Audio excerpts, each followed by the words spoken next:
আমরা এটার দাবি তুলছি অলরেডি, আমাদের যারা সিনিয়র আছেন তাদেরকে জানাইছি যে আমরা টেলিভিশনে কোনোভাবে ওনাকে আর দেখতে চাই না। টেলিভিশনে এই মানুষকে, উনি মানসিক বিকারগ্রস্ত। ওনাকে আমার কাছে মনে হচ্ছে যে মানে আমাদের অনেকের ধারণা যে উনি আসলে ওইভাবে সুস্থ না। সো তার জন্যে আসলে কিছু বলে নাই, এই ধরনের মানুষকে আমাদের অ্যাভয়েড করা উচিত। সো আমরা আমাদের কর্তৃপক্ষকে জানাইছি যে ওনাকে কোনোভাবে আমরা টেলিভিশনে আর কোনোভাবে দেখতে চাই না। ওনার একটা অতীত আছে, উনি কিন্তু এর আগে যখন বিচারপতি ছিলেন তখন কিন্তু ট্রাফিক সালাম না দেওয়ায় তাকে কিন্তু কান ধরিয়েছিল।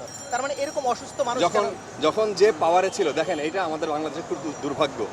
আমার ধারণা ছাত্ররা যে জিনিস দেখাই দিছে, আমাদের এই দুর্ভাগ্যের জায়গাটা একদম ধরে ধরে চিহ্নিত করে দিছে যে আপনি এই সিস্টেম রাখতে পারেন না, আপনি এই আমলাতন্ত্র, আপনি থানায় গেলে পয়সা লাগবে, আপনার একটা পাসপোর্ট করতে গেলে পয়সা লাগবে, আপনার একটা ছোট্ট সেবা নিতে গেলে যেটা আপনার মানে অধিকার, সেটা গেলে আপনার তদবির লাগবে, আপনার একটা চাকরি নিতে গেলে এই যে মানুষ খুবই